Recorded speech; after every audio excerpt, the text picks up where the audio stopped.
এটা হচ্ছে একটা জলপ্রপাত। ভালো করে দেখতে পাচ্ছি জলপ্রপাতটাকে, যে কঠিন শিলা এখান থেকে পার্বত্য অঞ্চল নদী উপর থেকে নিচে থেকে পড়ছে, কঠিন শিলা ক্ষয় কম হয়েছে এবং উঁচু থেকে নিচে জলপ্রপাতটা পড়ে জলপ্রবাহ বয়ে চলেছে। এই যে নদী প্রবাহ যখন পার্বত্য অঞ্চল থেকে উঁচু থেকে যখন নিচের দিকে পড়বে, যখন উঁচু থেকে নিচের দিকে পড়বে তখন জলের বেগ কেমন থাকবে? মারাত্মক বেগে জলটা পড়বে। এবং এই যখন মারাত্মক বেগে জলটা পড়ছে তখন কি হচ্ছে, এই যে জলপ্রপাতের পাদদেশীয় অংশ দেখতে পাচ্ছ, দেখা যাচ্ছে জলপ্রপাতের পাদদেশীয় অংশ, জলপ্রপাতের নিচের অংশকে পাদদেশীয় অংশ বলছি। সেখানে জলটা যখন ব্যাপক জোরে জোরে পড়বে তখন কি হবে, এই যে শিলাটা আগে ছিল সেটা ক্ষয়িত ক্ষয়িত ক্ষয়িত ক্ষয়িত নিচু হতে থাকবে, সেটা ক্ষয়িত ক্ষয়িত ক্ষয়িত হতে সবাই নিচু হতে থাকবে। এই যে নিচু হয়ে গিয়ে এখানে মানে জলপ্রপাতের ফলে আমাদের এই যে জলপ্রপাতের পাদদেশীয় অংশে তাহলে জল পড়ছে, তাহলে প্রপাত ক্ষয় হচ্ছে।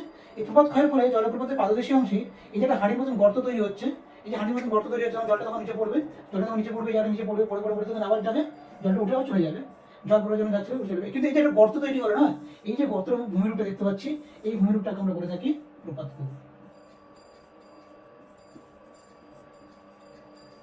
ঠিক আছে, এটাকে আমরা বলি প্রপাত কূপ বা পাঞ্চকূপ। ওকে।